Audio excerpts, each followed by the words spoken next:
Di tengah hutan Kalimantan yang lebat, sebuah kisah petualangan dan intrik muncul.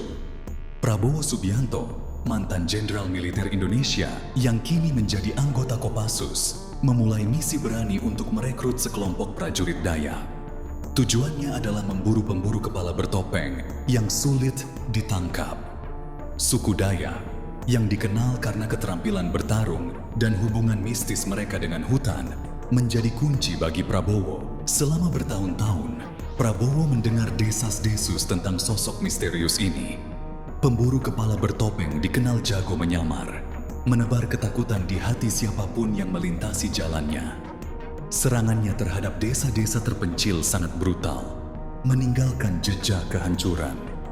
Pemerintah Indonesia menawarkan hadiah besar untuk kepalanya, namun ia selalu berhasil lolos dari kejaran, menghilang ke dalam bayang-bayang hutan. Dengan tekad untuk mengakhiri teror ini, Prabowo memulai perjalanan berbahaya ke jantung wilayah Dayak. Dia tahu, dengan pelatihan dan pengalaman militernya, bahwa dia memerlukan bantuan para prajurit Dayak untuk melacak mangsa yang sulit ditangkap. Suku Dayak adalah suku yang bangga, mandiri, dan waspada terhadap orang luar. Namun, Prabowo yakin bisa mendapatkan kepercayaan mereka dan meyakinkan mereka untuk bergabung. Saat menembus hutan yang lebat, Prabowo menghadapi berbagai tantangan. Cuaca panas, serangga menggigit, dan medan yang sulit menjadi rintangan. Namun, dia terus melangkah, dipandu oleh tekadnya untuk berhasil. Setelah berhari-hari berjuang, dia tiba di perkampungan para pendekar Dayak yang menarik. Tersembunyi di antara pepohonan tinggi, orang-orang Dayak menyambut Prabowo dengan rasa ingin tahu. Ia berbicara kepada para tetua desa tentang misinya menangkap pemburu kepala bertopeng. Para tetua mendengarkan dengan penuh perhatian, wajah mereka tak terbaca. Setelah pertimbangan panjang, mereka setuju untuk membiarkan Prabowo menyampaikan perkaranya kepada majelis prajurit.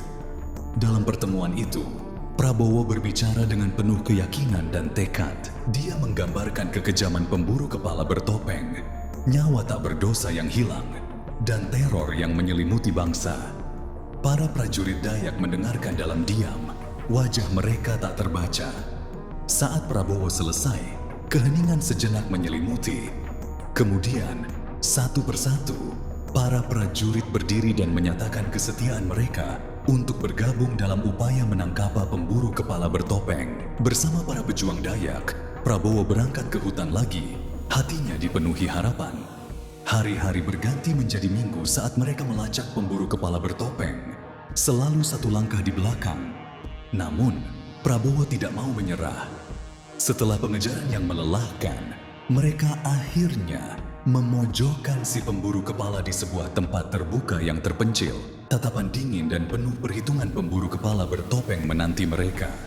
Ketegangan memenuhi udara saat kedua belah pihak saling berhadapan, menciptakan atmosfer yang penuh listrik.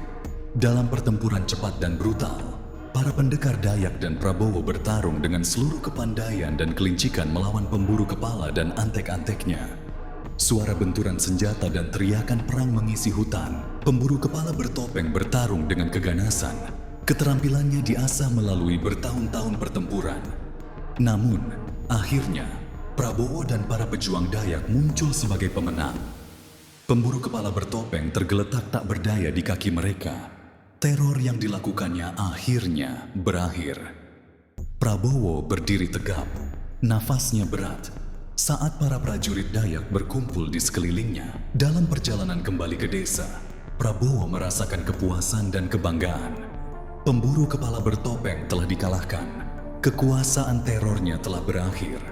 Para prajurit Dayak telah membuktikan diri sebagai sekutu yang tangguh. Kisah Prabowo dan para pendekar Dayak memburu pemburu kepala bertopeng menjadi legenda di belantara Kalimantan, di mana orang-orang berbisik tentang keberanian dan keterampilan mereka. Baru-baru ini, setelah Prabowo dilantik sebagai presiden, isu penangkapan tersangka korupsi mencuat. Komisi Pemberantasan Korupsi, KPK, terus bergerak untuk memberantas korupsi di berbagai daerah.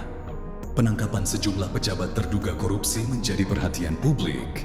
Presiden Prabowo menegaskan bahwa setiap penangkapan dilakukan berdasarkan bukti kuat, menekankan pentingnya keadilan hukum bagi semua warga negara.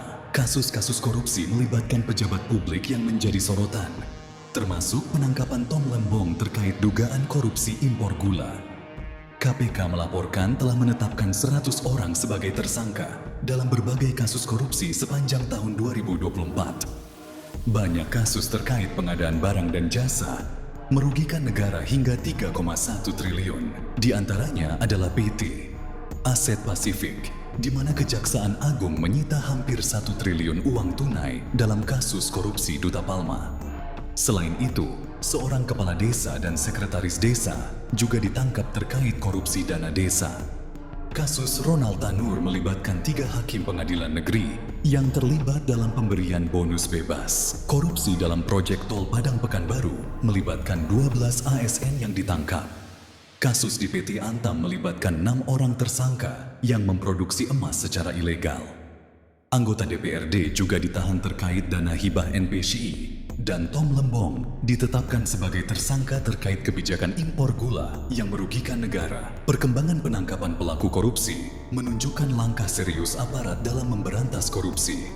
Penekanan pada pengembalian kerugian negara serta penegakan hukum yang tegas menjadi prioritas. Kami harap Presiden Prabowo menjadi pemimpin yang terbaik bagi Indonesia. Jangan lupa untuk berkomentar tentang pendapat Anda.